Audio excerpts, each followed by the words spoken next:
My name is Rebecca and I'm 32 years old. 3 years ago, I had a marketing job I loved until my sister Amanda deliberately sabotaged my career with prank calls to my boss. I lost everything.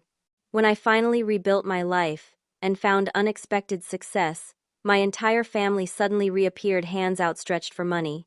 They thought I'd be a pushover again. Instead, I smiled sweetly and said, "Check your mailboxes." Their faces turned pale when they saw what I'd sent. Before I dive into this story, let me know where you're watching from in the comments below. Don't forget to like and subscribe if you want to hear more about standing up to toxic family members. I grew up in a middle-class neighborhood in Portland. Our family looked normal from the outside. Mom Margaret teaching elementary school, Dad Robert working as an accountant, and my younger siblings Amanda and Jason trailing behind me by 5 and 7 years. But beneath the surface, things were never quite right. From the moment Amanda was old enough to walk and talk, she seemed fixated on whatever I had. If I received an A on a school project, she would mysteriously spill juice on my notebook. When I made the honor roll, she would throw tantrums that dominated family dinners. The pattern continued throughout our childhood. I still remember my 16th birthday when I received a camera I had saved for months to buy. 2 days later, I found it in the bathtub, completely ruined. When I confronted Amanda, who was 11 at the time, she burst into tears and claimed it was an accident. My parents not only believed her but suggested I was being too materialistic. "Rebecca, it's just a camera," my mother said, sighing heavily. "Amanda feels terrible already. Do you need to make your sister cry more?" This became the soundtrack of my childhood. Amanda would destroy something of mine, shed dramatic tears, and somehow I would end up apologizing for being upset about it. My brother Jason wasn't destructive like Amanda, but he learned early on to follow our parents' lead. When conflicts arose, he would shrug and say, "That's just how Amanda is. Why do you always make such a big deal out of everything?" By the time I reached high school, I had developed a strategy of keeping anything important to me hidden or at friends' houses. My room became sparse with nothing of value left visible. I focused on my grades, knowing education was my ticket to independence. When college acceptance letters arrived, I received offers from several good schools, including a partial scholarship to Northwestern University. My parents' response was lukewarm at best. "That's in Chicago," my mother pointed out unnecessarily. "It's expensive to live there and we can't really help much with tuition. The community college here is perfectly fine." I took out student loans, worked 2 part-time jobs, and made it through Northwestern with a degree in marketing and communications. During those 4 years, I came home only for major holidays. The distance was healing, giving me space to discover who I was, away from Amanda's jealousy and my parents' constant dismissal of my feelings. After graduation, I landed an entry-level position at Thompson & West, a prestigious advertising firm in Chicago. Starting as a junior marketing associate, I worked 60-hour weeks, volunteered for every challenging project, and soaked up knowledge like a sponge. My boss, Eleanor Williams, recognized my potential and became a mentor. "You have instincts for this business," she told me during my first performance review. "Keep this up and you'll go far." Over the next 3 years, I climbed from junior associate to marketing coordinator and finally to senior marketing manager. My salary tripled. I formed close friendships with colleagues, particularly Lisa from the graphic design department and Michael from account management.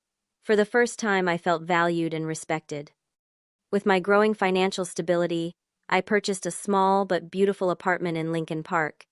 It wasn't huge, just 700 square feet, but it was mine. Every piece of furniture, every decorative item represented my hard work and independent choices. As my career flourished, I tentatively began reconnecting with my family. At Christmas gatherings, I would bring expensive gifts and share sanitized stories about my work successes. Amanda, now in her late 20s and working as a sales representative at a local clothing store, would smile tightly when others congratulated me.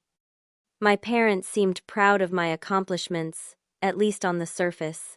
Dad would introduce me to their friends as our daughter, the marketing executive, though he never quite understood what my job entailed. Mom would squeeze my hand and say, "We always knew you'd do well," conveniently forgetting her lack of support for my education. Jason had dropped out of community college and worked a series of retail jobs. He seemed genuinely happy for my success, occasionally asking thoughtful questions about my career. I began to hope that perhaps we could move past the dynamics of our childhood and develop healthier adult relationships. How wrong I was. It started innocently enough. Amanda called me out of the blue one Tuesday evening as I was reviewing campaign materials for our biggest client. "Rebecca, I've been doing some thinking," she said, her voice unusually warm. "We haven't really connected in years, and that's partly my fault. Would you be open to having lunch sometime just to catch up?" Surprised but cautiously optimistic, I agreed. We met at a small bistro near my office that Friday. Amanda arrived looking polished in a new outfit, asking engaging questions about my life and work. She seemed genuinely interested in my recent promotion and the major campaign I was leading. "That sounds so impressive," she said, leaning forward. "How do you even come up with ideas like that?" I found myself opening up, explaining our creative process and the pressure of managing such a high-profile account. It felt good to have my sister actually listening for once instead of competing. "So, your boss, what's her name again?" Amanda asked. "Eleanor," I replied. "Eleanor Williams. She's tough but brilliant." "What's she like to work for? Is she very hands-on?" I described Eleanor's management style, her expectations, and even mentioned her pet peeves about punctuality and communication. Looking back, I should have recognized the unusual level of interest Amanda showed in these details, but it felt so nice to finally have a normal sisterly conversation. That lunch led to others. Amanda began texting regularly, suggesting dinner or drinks. She started visiting my apartment, admiring my things, asking about my schedule. When I mentioned working late on Thursdays for client calls, she nodded with what I now recognize was calculated interest. About a month into this renewed relationship, strange things began happening at work. Eleanor called me into her office, her expression unusually stern. "Rebecca, I've received some concerning feedback from the Johnson account. They said someone from our agency has been calling them after hours, making inappropriate comments. They specifically mentioned your name." My stomach dropped. "That's impossible. I haven't called them outside our scheduled conferences." Eleanor studied me carefully. "I want to believe you, but this isn't the first complaint. 2 other clients have mentioned receiving unprofessional calls supposedly from you." I left her office in a daze. Later that week, I overheard colleagues whispering about harassment calls and unprofessional behavior. When I entered the break room, conversations would suddenly stop. The following Monday, I was blindsided during a client meeting when the marketing director for our biggest account, Luxury Motors, confronted me directly. "We need to address the inappropriate calls our executive team has been receiving," she said coldly. "Our CEO was particularly disturbed by the one he received at home last night." "I never called your CEO," I protested, feeling the blood drain from my face. "The caller ID showed your number," she replied firmly. "And the caller knew details about our upcoming campaign that only someone in your position would know." The room fell silent. My colleagues shifted uncomfortably. Eleanor's expression was a mixture of disappointment and anger. The investigation that followed was swift and merciless. The calls had indeed come from what appeared to be my personal phone number. The IT department explained that it was likely caller ID spoofing, but the damage was done. The content of the calls included confidential information I had access to, often mixed with inappropriate comments or unprofessional language. 1 week later, I sat across from Eleanor and a representative from Human Resources. "Rebecca, given the severity of these client complaints and the evidence we've gathered, we have no choice but to terminate your employment effective immediately," Eleanor said, unable to meet my eyes. "I'm sorry it's come to this." I left Thompson & West in a fog, carrying a small box of personal items. 3 years of hard work, relationships, and reputation building were gone. I hadn't just lost my job, I'd lost my professional credibility. It wasn't until 2 days later that I learned the truth. Cassandra, a mutual friend from high school, called me unexpectedly. "Rebecca, I don't know if I should tell you this, but I was at a bar last night and overheard Amanda bragging to someone about a hilarious prank she pulled on you." She was saying something about spoofing your phone number and making prank calls to get you in trouble. The pieces clicked into place with sickening clarity. The detailed questions about my work, my boss, my schedule, the sudden interest in my life. It had all been reconnaissance for her sabotage. I confronted Amanda that evening, showing up unannounced at her apartment. She opened the door with a smile that faltered when she saw my expression. "Did you make calls to my clients pretending to be me?" I asked without preamble. She hesitated only briefly before her face transformed into a practiced look of innocence. "It was just a joke, Rebecca. I didn't think they'd take it so seriously. You always overreact to everything." "A joke? I lost my job, Amanda. My reputation is ruined." She rolled her eyes. "Oh, please, you'll find another job. You always land on your feet. Besides, now you know how it feels to have something taken away from you." "What are you talking about? What did I ever take from you?" "Everything," she exploded. "All my life. It's been Rebecca this and Rebecca that. Even when our parents pretended not to care about your fancy job and apartment, I could see how they really felt. You think you're so much better than the rest of us." I was speechless. In her mind, my hard work and determination to escape our toxic family dynamic had somehow victimized her. When I called my parents to tell them what Amanda had done, their response was painfully predictable. "Are you sure it was her?" my father asked skeptically. "That seems like a pretty serious accusation." "She admitted it to me, Dad." "Well," my mother interjected, "I'm sure she didn't mean for you to lose your job. You know how Amanda can be impulsive sometimes. She probably thought it was just a harmless prank." "There was nothing harmless about it," I insisted. "She deliberately sabotaged my career." My mother sighed. "Rebecca, you always take things so seriously. I'm sure you'll find another job soon. In the meantime, maybe this is a chance for you two to work through some of your issues." Even Jason, who I thought might be more understanding, shrugged it off when I called him. "That sounds like Amanda always pulling pranks. But come on, sis, learn to laugh a little. It's not the end of the world." But it felt like the end of my world, and I was facing it completely alone. The weeks following my termination were some of the darkest of my life. My savings, while decent, weren't designed to support an extended period of unemployment. Each morning I would wake up with a knot of anxiety in my stomach, wondering how long I could maintain my mortgage payments before having to consider selling my apartment. Job applications became a full-time occupation. I spent hours tailoring my resume, writing cover letters, and researching companies. But the marketing world in Chicago was smaller than it appeared. Word had spread about my unprofessional conduct, and doors that might have once been open to me were firmly closed.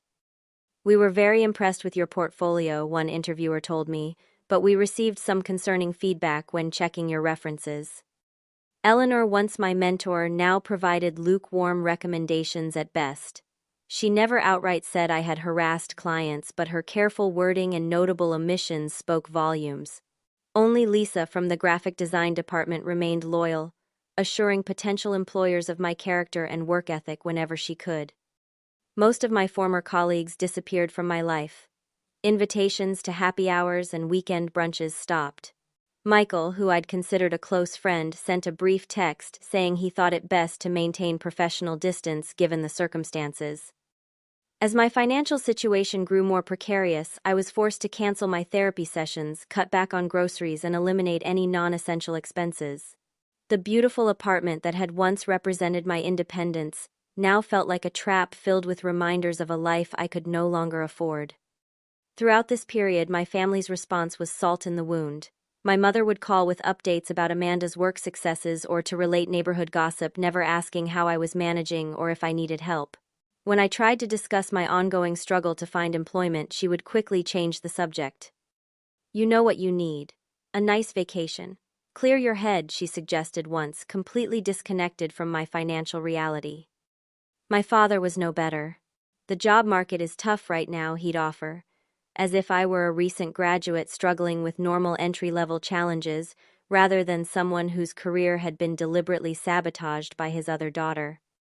The lowest point came during a family dinner 3 months after I lost my job. I hadn't wanted to attend but was trying to maintain some semblance of normalcy. Amanda arrived late, bubbling with excitement. "I have amazing news," she announced as she sat down. I got promoted to assistant manager. It comes with a 20% raise in my own office. Everyone erupted in congratulations. My mother hugged her, my father proposed a toast, and Jason high-fived her across the table. No one seemed to notice or care about the bitter irony that Amanda was celebrating a career advancement while I was barely staying afloat after she had destroyed mine. When I remained quiet, Amanda looked directly at me. "What's wrong, Rebecca? Aren't you happy for me?" The room fell silent, all eyes turning to me. I forced a smile. "Congratulations, Amanda." "You don't sound very sincere," she pushed, a slight smirk playing at her lips. "I said congratulations," I repeated, struggling to keep my voice even. "God, you're still being negative about everything." Amanda sighed dramatically. "It's been months. Don't you think it's time to move on?" "Move on from you deliberately getting me fired." The words escaped before I could stop them. My mother immediately jumped in. "Girls, please. This is supposed to be a celebration. Rebecca, can't you just be happy for your sister for once?" For once. As if I had a history of begrudging Amanda's successes rather than the other way around. I placed my napkin on the table and stood up. "I think I should go." "See, this is why we don't invite you to things anymore," Amanda said. "You always make everything about you." I left without another word, driving home in tears. That night, I seriously considered moving back to Portland, selling my apartment and starting over. But the thought of being physically closer to my family filled me with dread. The next morning, Lisa called with an unexpected offer. "My husband's dental practice needs a receptionist," she said without preamble. "It's not marketing and the pay isn't great, but it's something until you find something better." Swallowing my pride, I accepted. The position paid barely enough to cover my mortgage and essential bills. I was overqualified and underutilized, spending my days answering phones and scheduling appointments instead of creating campaigns and managing client relationships. But it was work, and I was grateful. Of course, Amanda couldn't resist visiting the dental office one afternoon, ostensibly to support me, but actually to witness my downfall firsthand. "This is quite a change from your fancy marketing job," she observed loudly in the waiting room. "But I guess any job is better than no job, right?" The final insult came when my parents called to suggest I should apologize to Amanda. For what, I asked incredulously. "For creating all this drama," my mother explained. "Amanda feels terrible about what happened, but she can't move forward when you keep holding a grudge." "She feels terrible," I repeated. "She cost me my career and has shown zero remorse." "That's not entirely true," my father interjected. "She's mentioned several times that she wishes things hadn't gone so far. But you know your sister, she has trouble expressing herself sometimes."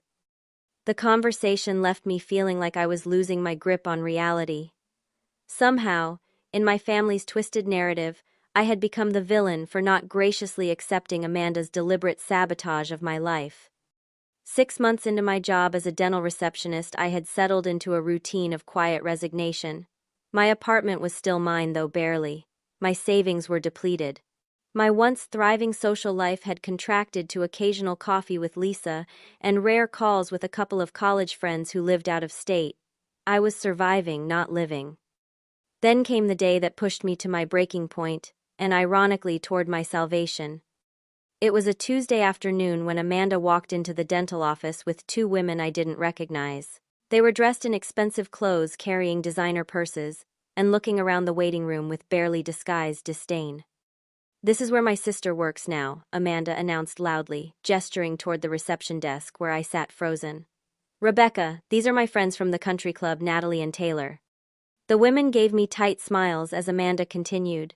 "Rebecca used to work in marketing at Thompson and West, but she couldn't handle the corporate pressure. Isn't that right, sis?" The waiting room wasn't empty. 3 patients looked up from their magazines, clearly listening. Dr. Cooper, Lisa's husband, paused in the doorway to his office, frowning slightly. "I'm working right now, Amanda," I said quietly. "This isn't the time." "Oh, don't mind us," she continued, ignoring my discomfort. "We're just killing time before our lunch reservation. I thought I'd show the girls where you ended up. Quite a change from your fancy corner office, huh?" Her friends tittered appreciatively. One of them stage whispered, "You didn't tell us she was a secretary," now just loud enough for everyone to hear. Receptionist Amanda corrected with exaggerated precision, though I guess the difference is pretty minimal. Something inside me snapped, but before I could respond, Lisa emerged from the back office. Amanda, she said coolly, patients are trying to relax here. If you're not here for an appointment, I'm going to have to ask you to leave. Amanda's smile faltered. We were just saying hello. No, you were being deliberately cruel, Lisa replied, not bothering to lower her voice. Something you've apparently perfected over the years.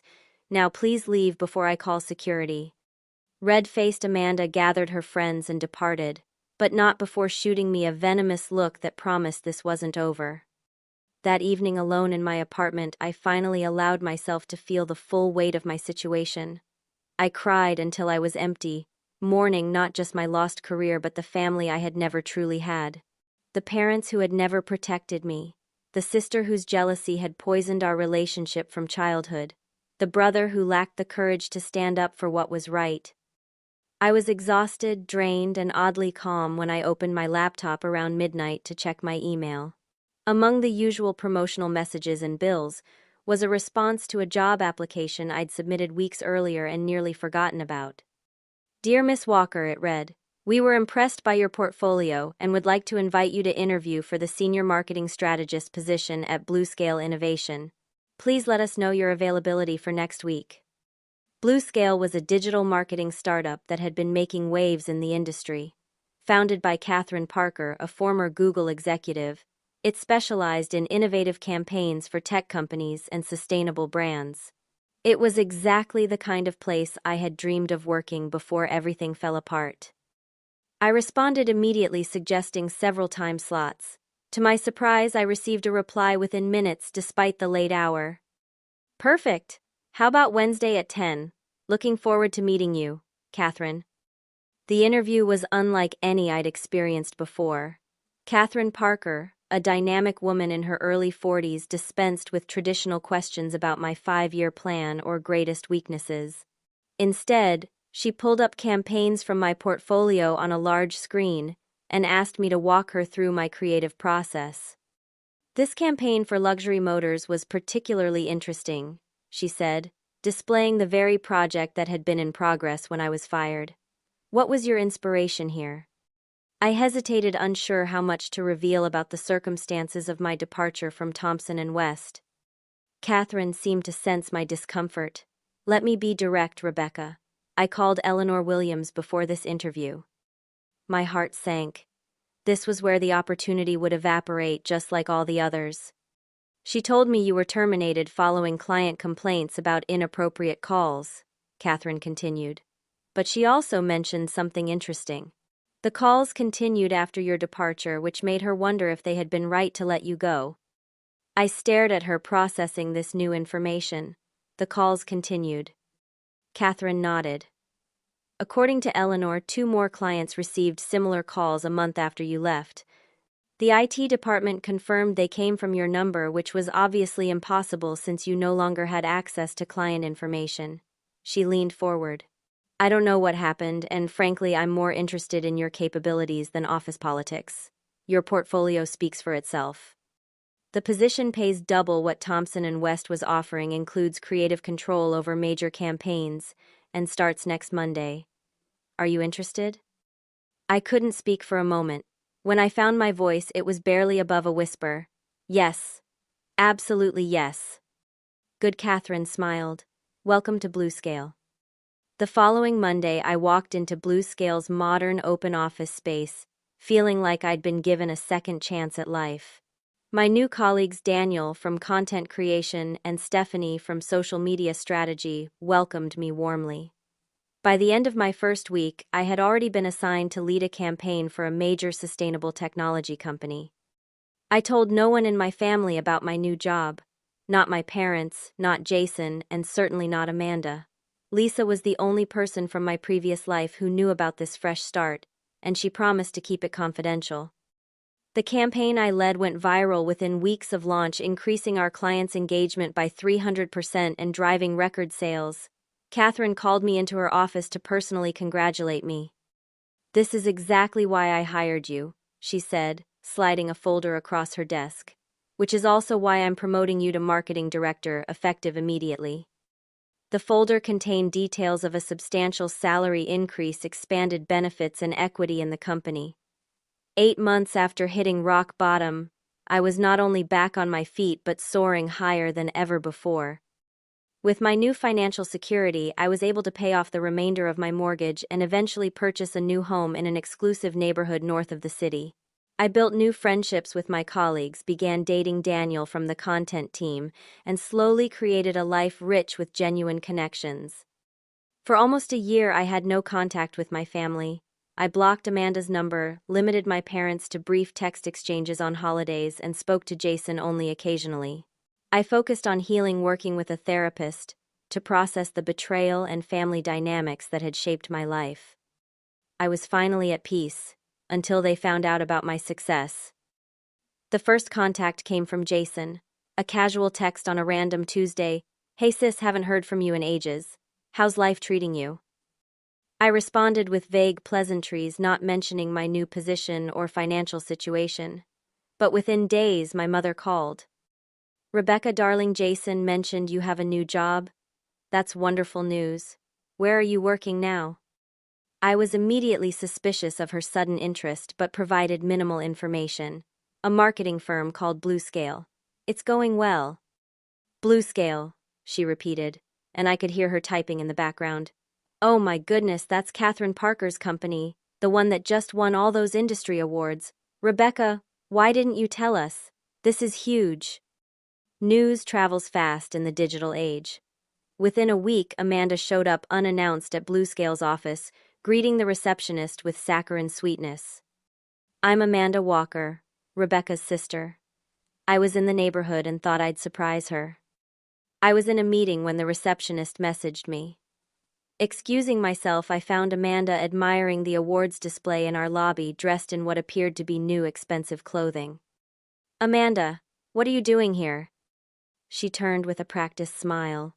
"There's my successful sister. I heard about your amazing new job and just had to see it for myself. This place is incredible." She lowered her voice to a conspiratorial whisper. "And I hear the salary is pretty incredible too. How did you even find out where I work?" She waved dismissively. "Mom mentioned it. But that's not important. What matters is that you're doing so well. I'm so proud of you, Rebecca. We all are." The insincerity was palpable, but I maintained my composure. "Thank you, but I'm in the middle of something important. I need to get back." Of course," she nodded, backing toward the door. "But we should catch up properly. Mom and Dad are dying to see you. They're thinking about having a family dinner this Sunday. You'll come, right?" Against my better judgment, I agreed. That Sunday, I drove to my parents' house for the first time in over a year. The moment I stepped through the door, it was as if the past 18 months had never happened. No one mentioned Amanda's sabotage, my subsequent struggle, or the long period of estrangement. "Rebecca, you look wonderful," my mother gushed, examining my designer dress and subtle jewelry. "Success clearly agrees with you." Dinner was a masterclass in selective memory and strategic conversation. My father asked detailed questions about Bluescale, nodding appreciatively at mentions of high-profile clients and successful campaigns. My mother repeatedly touched my arm, claiming she always knew I would bounce back. Jason seemed genuinely happy for me, though he kept glancing nervously at Amanda. Amanda herself was subdued during the meal, offering congratulations that never quite reached her eyes. It wasn't until dessert that the first hint of her true purpose emerged. "So, I've been having some financial challenges lately," she said, casually stirring her coffee. "The retail industry isn't what it used to be. I'm actually thinking about a career change, maybe even going back to school." I nodded noncommittally. "That sounds like a good plan." "The problem is tuition, of course," she continued. "And I'd need to cut back hours at work, which means less income. It's a real catch-22. The expectation hung in the air, unspoken but unmistakable. My mother jumped in. "Your father and I would help if we could, but with retirement coming up and the house needing a new roof." "The estimate was $20,000, my father added quickly. "Highway robbery, but what can you do?" I took a sip of water, saying nothing. Jason cleared his throat. "Speaking of financial stuff, Beck, I've been working on a business plan for a food truck concept. Local ingredients, sustainable packaging. It's right up your alley, actually. That sounds interesting, I replied neutrally. Yeah, I've got it all mapped out. Just need some startup capital. He hesitated. I was thinking maybe you could loan me about $25,000. I'd pay you back once it takes off. Of course. I set down my glass carefully. I see. We're just so proud of how well you're doing, my mother interjected. And family helps family, right? That's what we've always taught you kids. The irony was breathtaking. Family helps family, except when Amanda was deliberately sabotaging my career. Except when I was struggling to keep my apartment. Except when I needed emotional support during the darkest period of my life. I need to think about it, I said finally. Amanda's face hardened slightly. What's there to think about? You're making 6 figures now. Probably more. It's not like you can't afford it. It's not about what I can afford, I replied evenly. It's about what makes sense for all of us. 2 days later, I received a group text from my mother family meeting this Saturday at 4. Important to discuss future plans. Everyone must attend. When I arrived at my parents' house that Saturday, it became clear this was an ambush. My family had prepared presentations of their financial needs, complete with specific dollar amounts and timelines. Amanda went first, outlining her plan to obtain a master's degree in business administration. The total cost would be about $50,000, including living expenses while I study full-time, she concluded. Given everything we've been through together as sisters, I know you'll want to support this new chapter in my life. My parents followed with a detailed breakdown of their retirement shortfall, home repair needs, and desire for a vacation property. We raised you and gave you everything, my mother reminded me. Now it's your turn to take care of us. Jason at least had the decency to look embarrassed as he described his food truck business, complete with projected returns that would theoretically allow him to repay me within 5 years. When they finished, all eyes turned to me expectantly. So that's about $150,000 total, I summarized quietly, plus ongoing support for retirement. We know it's a lot, my father acknowledged, but you're doing so well now, and if you can't help your family, what's the point of success? What happens if I say no? I asked. The room temperature seemed to drop several degrees. Amanda's expression turned cold. Then I guess we'll know exactly how much your family really means to you, won't we? After everything we've done for you, my mother added, her voice trembling with practiced emotion.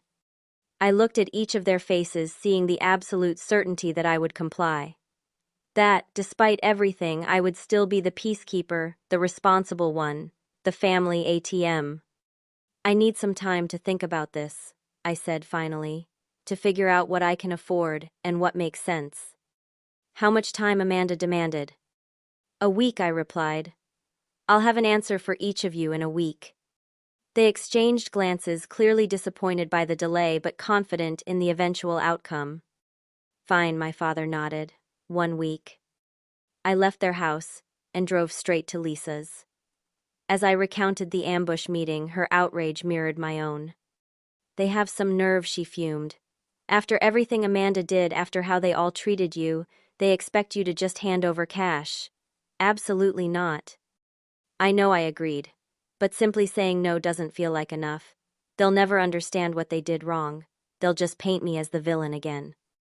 Lisa studied me thoughtfully. So what are you going to do? For the first time in days, I smiled. I'm going to give them exactly what they deserve. That night, Daniel came over and I shared the whole situation with him. As both my boyfriend and a content strategist, he had valuable insights. This needs to be handled carefully, he advised. What are you thinking? I'm thinking it's time they faced reality, I replied. All of it. No more selective memory, no more rewriting history, no more making me the bad guy for their failings. Over the next few days, I gathered documentation, organized evidence, and prepared individual packages. When everything was ready, I sent a group text to my family. I've made my decision about your financial requests. Check your mailboxes on Thursday. You'll each receive a special delivery that addresses your specific situation. Amanda immediately replied, So you're helping us. I knew you would. Family first, right? I didn't respond. Thursday morning, I received excited messages from all 3 family members. Got your package, texted Jason. About to open it. Special delivery arrived, my mother wrote. Dad and I are opening ours together. Amanda sent a selfie with her unopened express envelope captioned, "Can't wait to see what's inside. Thanks, sis." I sat at my kitchen table, phone in hand, and waited. I didn't have to wait long. Amanda called first, her voice shrill with rage. "What the hell is this?" "That's a comprehensive file of evidence," I replied calmly. "It includes records of the spoofed calls made from my phone number to Thompson and West clients' timestamps that align perfectly with your location data and screenshots of social media posts you deleted where you bragged about your NSF. Epic prank to friends. You've been spying on me." "No, I've been documenting the deliberate sabotage of my career." The second section outlines the potential lawsuit for defamation and intentional career interference. My lawyer estimates damages around $250,000 given the salary and opportunities I lost. "You wouldn't sue your own sister," she scoffed, but uncertainty had crept into her voice. "The same sister who cost me my job and reputation, who visited my workplace to humiliate me in front of colleagues and clients, who showed zero remorse, and then had the audacity to ask me for $50,000. Try me." She hung up. My parents called next, their voices overlapping in agitation. "Rebecca, what is the meaning of this?" my father demanded. "That's a financial breakdown of your support during my college years compared to what you provided Amanda and Jason," I explained. "You'll notice you contributed exactly $4,300 to my education while spending over $60,000 on Amanda's failed attempt at fashion school and Jason's series of community college enrollments. We helped how we could," my mother protested weakly. "The next section shows all the gifts I've given you over the years despite your lack of support. Expensive holidays, electronics, clothing, nearly $30,000 worth since I started working. And finally, there's a report from my therapist outlining the emotional abuse patterns in our family dynamic, particularly how you consistently enabled Amanda's behavior and scapegoated me." "This is cruel and vindictive," my father sputtered. "No, what's cruel is watching your daughter deliberately sabotage her sister's career and doing nothing. What's vindictive is asking that same victim for retirement funding, without ever acknowledging or apologizing for your role in her suffering." My mother began crying in the background. I ended the call. Jason was last. His voice was quiet, subdued. I deserved this. His package contained evidence of his participation in Amanda's pranks. Over the years, records of gambling debts I had secretly paid off during college to keep him from losing his apartment, and a copy of a loan agreement for $5,000 that he had never honored. "Yes, you did," I agreed. "But unlike Amanda and our parents, I think you might actually understand why." There was a long pause. "I do. I've been a coward going along with whatever Amanda and Mom wanted. I knew what she did to you was wrong, but it was easier to pretend it wasn't a big deal." His voice cracked slightly. "I'm sorry, Rebecca. Truly sorry." His sincerity caught me off guard. Of all the reactions I had anticipated, genuine remorse wasn't one of them. "Thank you for saying that, Jason. I don't expect you to forgive me or to help with the business. I just want you to know I see it now, all of it, and I'm ashamed of my part in it." After we hung up, I sat in silence, processing the unexpected turn. The immediate aftermath was a flurry of angry messages from Amanda, alternating between threats and accusations that I was destroying the family.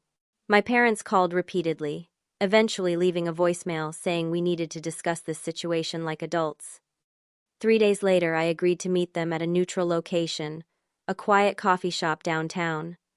Amanda arrived with our parents, her face a mask of righteous indignation. Jason came separately, sitting slightly apart from them. "I've considered your requests for financial assistance," I began once we were all seated, "and I've made my decision." "Before you say anything," my mother interrupted, "we want you to know how hurt we are by those packages. That was unnecessary and cruel."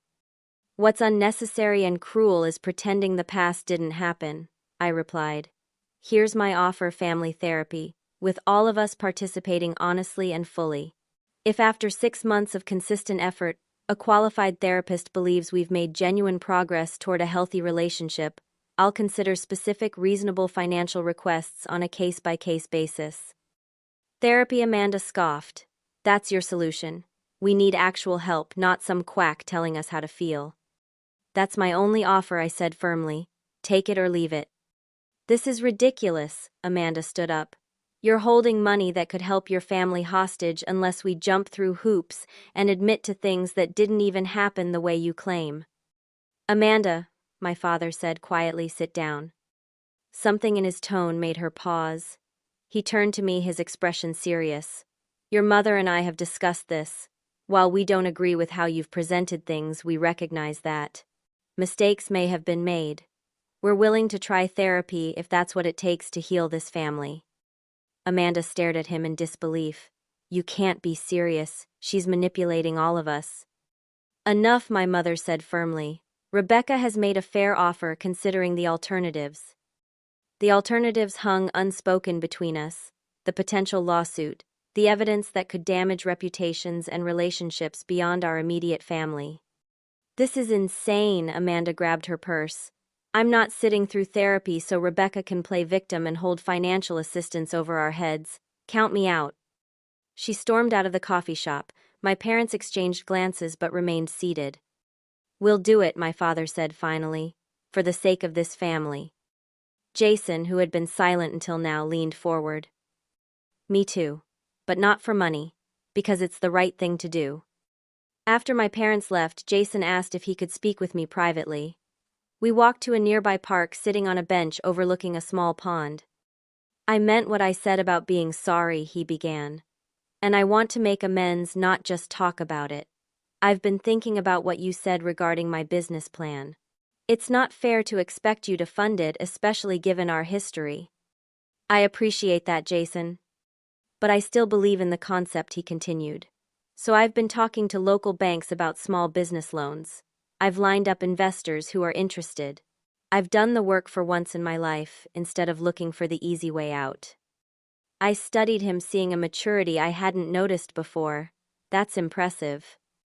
I don't expect anything from you, he added quickly.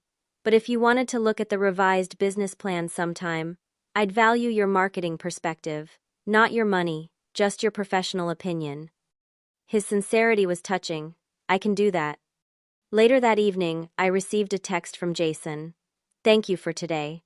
For what it's worth, I think you did the right thing. Not just for yourself, but for all of us.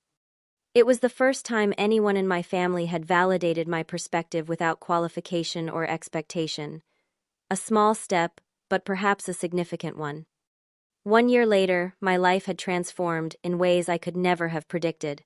I had been promoted to executive marketing director at Bluescale, overseeing a team of talented professionals and managing our most prestigious accounts. The company had doubled in size, partly due to the success of campaigns I had developed. My relationship with Daniel had blossomed into a serious commitment.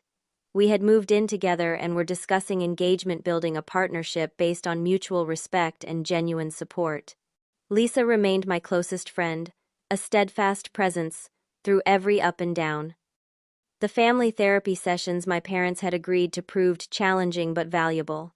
Twice a month we sat together with Dr. Martinez, unpacking decades of dysfunctional patterns and painful experiences. Progress was slow and uneven, with frequent setbacks and difficult confrontations, but gradually something resembling honest communication began to emerge. Amanda attended exactly 2 sessions before declaring the whole process a waste of time and refusing to return. She maintained minimal contact with our parents, but cut me off completely, blocking my number and social media accounts.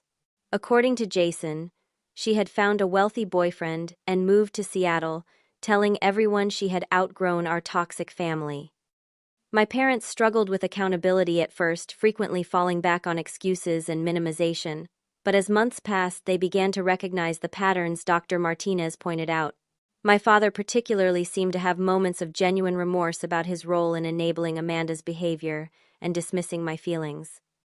I always took the path of least resistance, he admitted during one particularly emotional session. It was easier to placate Amanda than deal with her tantrums.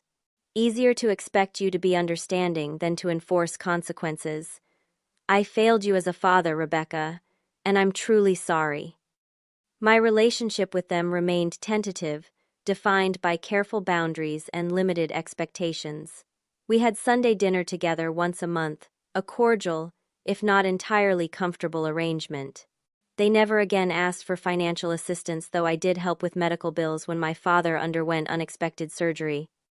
Jason's transformation was the most surprising and heartening development. He secured modest funding for his food truck business through a combination of small business loans and local investors. I reviewed his business plan as promised and was impressed by its thoroughness. Eventually, I offered to become a silent partner with a small investment protected by a formal contract that Jason himself insisted upon. "I want to do this right," he explained. "No shortcuts, no handouts."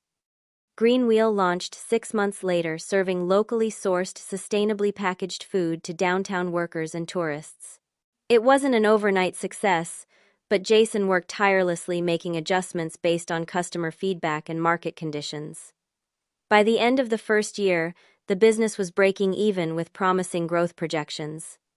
My own healing journey continued through regular therapy, focusing on establishing healthy boundaries and processing lingering resentment. I learned to recognize and interrupt the people-pleasing patterns that had defined much of my life. I practiced saying no without guilt, and yes without self-sacrifice. One unexpected outcome of my experience was the creation of a mentorship program at Bluescale. Rise Above paired established marketing professionals with young people from challenging backgrounds, providing guidance, networking opportunities, and practical support. When Catherine asked what inspired the initiative, I shared my story publicly for the first time. "Success is a powerful form of vindication," I told the room full of colleagues and industry partners. "But true healing comes from transforming personal pain into purpose." Every young person who finds their path through this program is a reminder that our stories don't have to end where they begin. The program flourished, expanding to 3 cities within its first year. Each time I met with a new mentee, I saw reflections of my own journey, the vulnerability and determination that can coexist in someone fighting for a better future. On the anniversary of that fateful family meeting where I had delivered my mailbox surprises, I received an unexpected letter from my father. Inside was a formal apology handwritten on proper stationery, acknowledging specific instances where he had failed me and expressing genuine remorse. No excuses, no qualifications, just accountability. "I cannot change the past," he wrote, "but I am committed to being a better father and a better man from this day forward. Not to earn your forgiveness, which I do not deserve, but because it is right." I called him that evening, our conversation awkward but authentic. We didn't magically resolve decades of dysfunction, but we took a small step towards something resembling reconciliation. Amanda remains distant, her absence both a loss and a relief. Sometimes I wonder if she'll ever recognize the damage she caused or take responsibility for her actions. But I've learned that my healing cannot depend on her acknowledgement or remorse. The family I've built now through choice rather than blood sustains and nourishes me in ways my birth family never could. Daniel, Lisa, my colleagues, my mentees, the community I've created around shared values and mutual respect, these are the relationships that define my life now. I once believed that success would be the ultimate revenge against those who had hurt me. In some ways, it was satisfying to prove Amanda and my parents wrong about my resilience and capabilities. But the true victory wasn't financial or professional achievement. It was learning to define myself by my own values rather than their expectations or limitations. There is power in boundaries, in refusing to accept mistreatment, in demanding accountability. There is also power in forgiveness, not as a gift to those who harmed you, but as a release for yourself. Some relationships can be healed with work and willingness. Others are better left behind. Wisdom lies in knowing the difference. I don't know what the future holds for my relationship with my birth family. What I do know is that I am no longer defined by their perception of me or limited by their treatment of me. My worth isn't determined by their approval or understanding. My story continues beyond their chapters. If you've experienced similar family betrayal or toxic dynamics, know that you are not alone. Your worth isn't diminished by others' treatment of you. You have the right to protect yourself, to establish boundaries, to demand respect. Sometimes the most loving thing you can do for yourself and others is to stand firm in your truth. What about you? Have you had to establish boundaries with family members? How did you balance forgiveness with self-protection? Share your experiences in the comments below. If this story resonated with you, please like, subscribe, and share it with someone who might need to hear it. Remember, our stories have power, especially when they help others find their voice. Thank you for listening to mine.